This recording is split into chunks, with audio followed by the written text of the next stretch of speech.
What's up, folks? Welcome back to Stream Catchers. What are we on, episode 11? It's AB and... Hello there. I'm Jack. What's up? Oh, man. How you doing, buddy? I'm doing good. Doing good. All right. Well, we're on episode 4 now of The Bad Batch. If your sources are correct, that would make 16 episodes. So we're about a quarter of the way through. Episode title is Cornered. Pretty simple plot again, similar to last week, although we only got one story here. Initial thoughts on the episode before we dive into it? It was another one that kind of blends in, feels like another, not filler episode. It's pretty clear that they're introducing Fennec as a character, giving us a little more mystery. So it's pretty obvious that somebody is trying to recover Omega. There's pretty clear that there's a bounty on her. We're a quarter of the way through and we haven't gotten anything as good as the first episode, in my opinion. This one was it was entertaining, but it was just kind of average, I guess. What'd you think? I agree. I was kind of with you as well. I didn't want to call it filler because you got Fennec Shand introduced, and who we know from Mandalorian, partners with Boba Fett, who I was looking forward to seeing. So that was cool to see her finally make her appearance. Definitely felt like another very simple story. We've got to go to a planet, get supplies. We're running low on rations, yada yada. I think that's what made it feel like filler. Is that the mission was kind of just get more food and fuel and keep moving. Yeah, and that's sort of kind of where the show has stayed since that first episode. I agree, that was obviously the strongest one. I struggled up about halfway through the episode to really get into it, and then of course we'll get to it in a second, but as we got to the closing half of the episode, I started to enjoy it a little bit more. Like we talked about before we hit record, I kind of struggled to watch it on that second watch. It just didn't feel like it needed to be watched more than once, I felt. Yeah, I don't disagree with that. In the kind of one of the opening scenes, they're talking about, an uninhabited planet that they can hide out on. And that's kind of their ultimate goal, is to just hide from the Empire. Yeah. But then they get sidetracked by this mission just to refuel, get their rations, scramble the ship's signature so that they can be undetected. But they have to land for that. So they go to this planet to do it. Yep. Pantora is the planet name. Pantora, right. Yep, they get there and they run into a guy at a shipping yard that exchanges credits for for discretion is basically kind of what it is. Yeah, kind of this. We saw a similar thing in Mandalorian with the mechanic that has helped him a couple times. Yeah. Yeah, so they land. They kind of disperse. Omega wants to, explore. She's only been on Kamino. She wants to check out some of these other planets and systems. And, of course, they don't want her to do that because we see what actually happens when she goes off on her own. But, Hunter, Echo, and Omega go off to try to catch some rations while Wrecker and Tech stay with the ship. And that's kind of where they go from there. Yeah, so there's not a whole lot with Wrecker and Tech this episode. They're kind of sidelines, and then the action follows the other heroes. I did like that, before the action starts, they're sort of exploring, which is what Omega wanted to do. And I think that Hunter is really getting a kick out of watching Omega experience the world, experience, things outside of Kamino. Yeah, definitely. I like the city planet, whatever it was, whatever that you want to call it. Whichever, yeah. Yeah, Pantora. It kind of gave me Mad Report vibes a little bit, at least when they're kind of in the heart of it. Yeah. So it's pretty cool. But yeah, Omega goes off and she sees different looking people and interesting objects and things, and it's a whole different experience for her.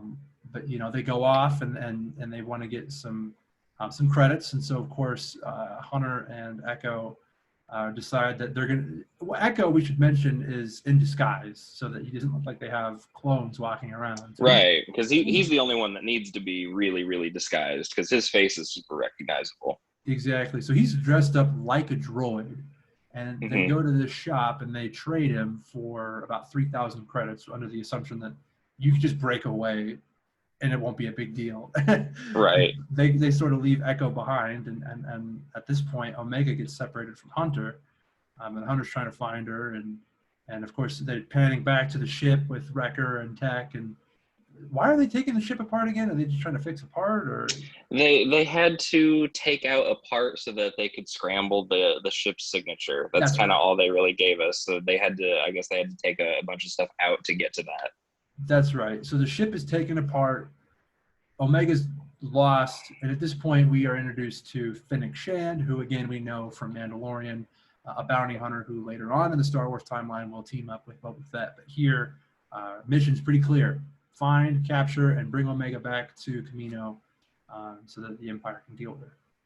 Yeah, Fennec, of course, voiced by Ming-Na Wen, who is a big player in Agents of Shield. That's how I really got introduced to her. But also, it is the voice of Mulan, a Disney classic. Oh, I didn't know that. That's pretty cool. Yeah, Fun yeah, fact. she's awesome. That's awesome. All right. Well, good deal. That's staying in the Disney world, I suppose, right? Yeah. Yeah. And I thought they So did a pretty good job animating her too. I think that she looks, enough like Ming-Na Wen, a younger version, I guess. yeah, of course, the beauty of animation, right? You can kind of have your liberties with it and do whatever you want with it. Sure. Of course, they've got her signature helmet with the barely open visor at the front. And, Yeah. yeah, I kind of like I said, I liked Fennec and Mandalorian. I'm looking forward to seeing her in Book of Boba Fett. Same. When I learned that she was going to be in the show, it was like, okay, cool, somebody recognizable that we can sort of stick with and look forward to seeing. So it was cool to finally get her introduced in the show. Yeah, definitely. From there, it's a pretty simple sort of story here. They got Omega takes off. Hunter's trying to find her. Fennec gets to her first. So, I'll help you out. Come with me. Okay, as a 10-year-old would. And we get a face-off between Fennec and Hunter when he finally finds her, and it's sort of a situation of, hey, you get away from her. What are you doing? And So I was trying to figure out when Fennec was guiding Omega, seemingly to find her friends. Why, if I'm thinking that Omega isn't the sole prize, right? Because she could have just kidnapped Omega and split, but instead they were walking around with each other for a while, like yeah, it is in the interesting. open. I don't know. It just It is feels like, interesting because as we watch this develop and Hunter has the face-off, Fennec sort of gets away. Omega's on the run. Fennec's chasing after her. The Wrecker makes an appearance, seemingly to help out Omega. Omega climbs up a ladder. She's up on a tower. Wrecker gets knocked down. Fennec's on the run. And now there's a point where Fennec catches up. Omega's hanging from a tower. And Fennec helps her out and is like, don't worry, I got you. And almost sort of like taking pity on her in a sort of way. And it's like, you could have, I don't know if the mission is capture her and bring her or kill her, because like if you wanted to kill you, that would have been a really good oh, opportunity. she had ample opportunity to kill her. I don't think Yeah, that's the goal is not to kill her for sure. yeah. So I mean, but good observation too, because it's like if the whole option, if the whole goal was to get her and split, why didn't you split? Yeah, yeah. I mean, they have the part where they're walking through the street and she says, Omega says that she's hungry but she doesn't have any credits, and Fennec kind of teaches her to, be sly and steal, and says, sometimes it's okay to break the rules. I mean, I get that we're also learning Fennec's character here because I mean, chronologically this is her introduction, I guess. But also like the part where that you were talking about where she's dangling from that tower and she slips and Fennec catches her. She says, okay, tuck and roll, kid. Yeah. She cares about her well-being at least a little bit. There has to be something there to where the mission is ensure that she's not dead. But Yeah. there's got to be a tie to the batch themselves, because I don't know why you wouldn't just take off, unless we're just looking way too much, and they just needed her to do that in order to tell the chase story. I don't know. It's hard to say, but I mean, it's something that we can definitely watch for as the show sort of progresses. Yeah. I don't know. Did you have any theories as to like what that might be that her other mission that we don't know about is? Well, I know that it's not Empire related because like as soon as they started getting chased by the cops, so to speak, I don't know what you'd actually That's call them, the cop bikes or speeders or whatever. She shot and killed the cops. yeah, So I mean, she can't be. I mean, she's definitely an outlaw at this point. yeah. I'm wondering if maybe it's the Kaminoans that have paid to get Yeah, Omega back, I would imagine. Yeah, and it's separate from Nala the Empire. say. I Because feel like that's the obvious choice. the last episode did end with some sort of ambiguity as far as they've got to get something back so that they can maintain the clones. With the Yeah. idea, I'm sure, being Omega's young and we can use her DNA to create. We've also speculated a bit on what Omega actually is. If maybe Yeah. there's some force sensitivity to her, and so maybe the idea of preserving her specific DNA so that you can continue to create more clones that are stronger than the average ones. That way they can sort of combat the Empire. Maybe that's an aspect of it too. Yeah. Who knows? Maybe. But, oh my God. No, I didn't have anything. Yeah. I Oh, mean, maybe. I feel like that's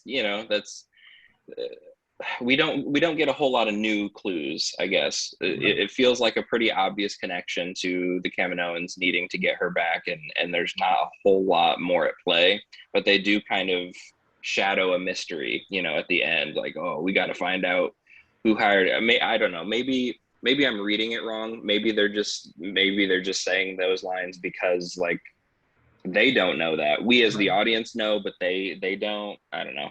Right. Because you're talking about the very last thing we see the batch. They get Omega, and obviously she escapes. Everybody's good.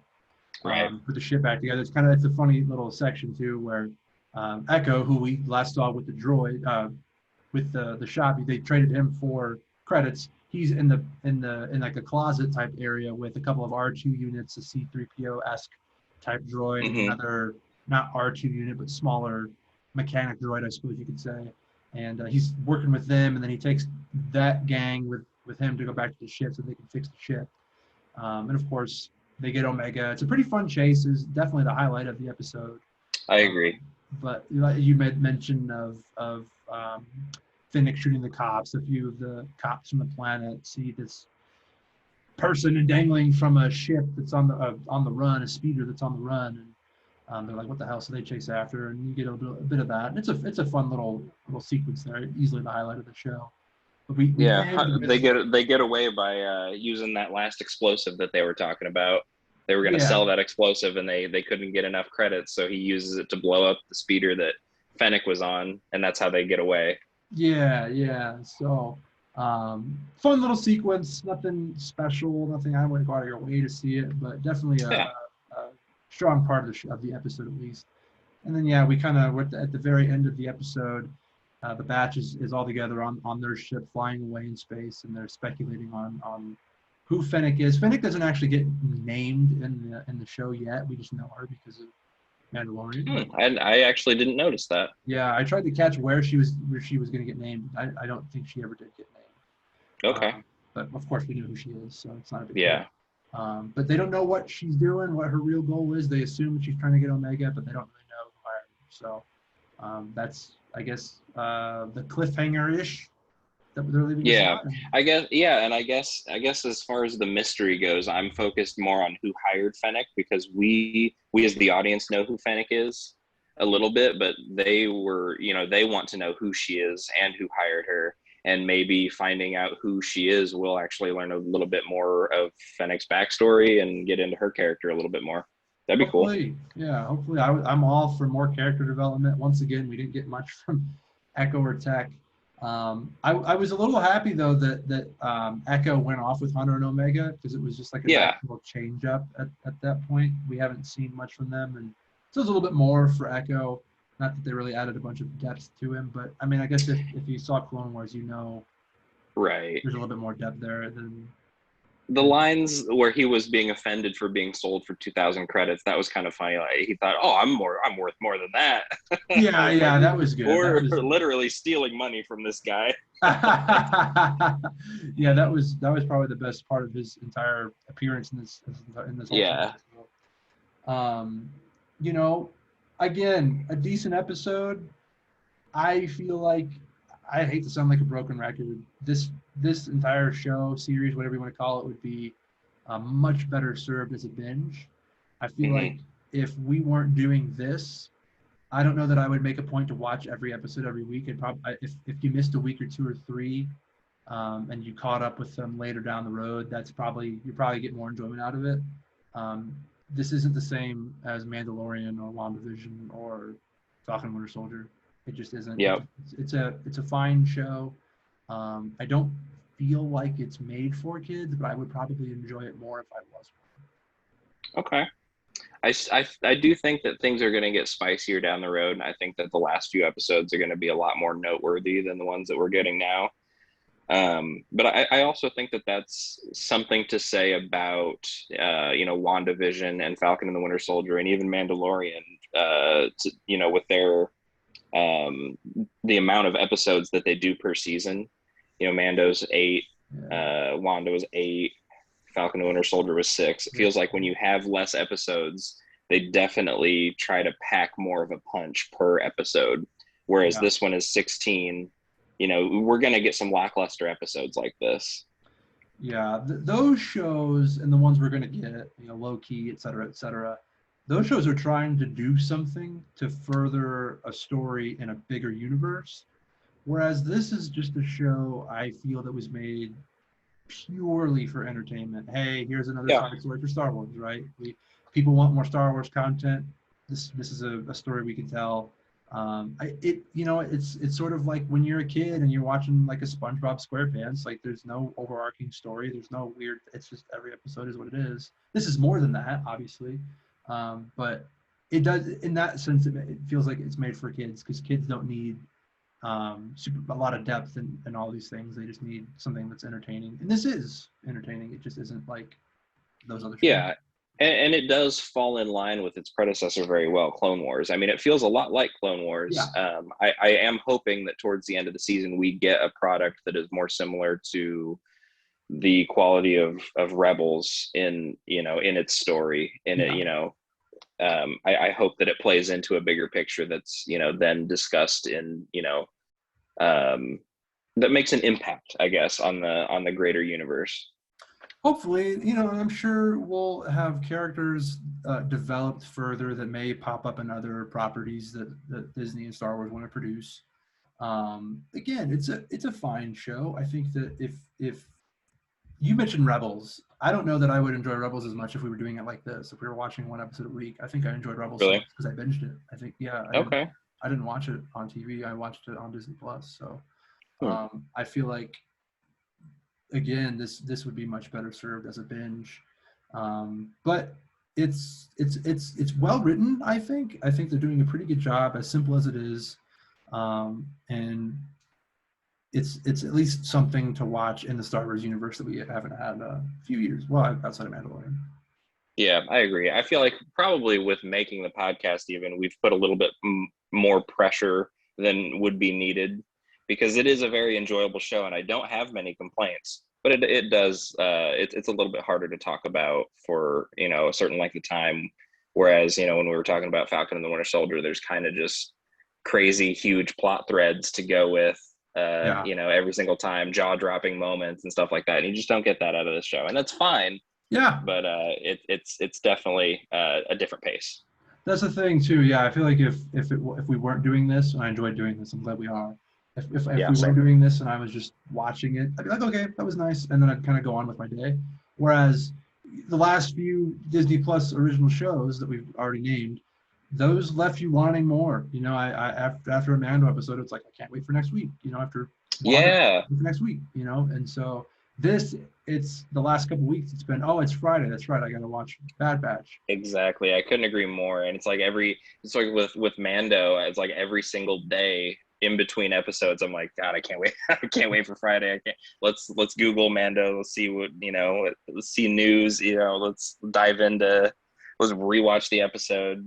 Do anything to Yeah, get more. especially season 2. I felt with Mando, and like Yeah. even WandaVision. We've talked about that off and Hmm. on. And early on, it was kind of whatever. It was like, what is this? but midway through, it was, especially that episode where they introduced Pietro, and you're like, oh my God, Yeah. that was enough for you to be on Google and watching Yeah. videos on YouTube and like, oh, multiverse and all these things. And, you know, it gets me WandaVision to had a talk about lot it. of really cool game changers. Yeah, you know, they those shows all gave us something to talk about and speculate on and get excited about.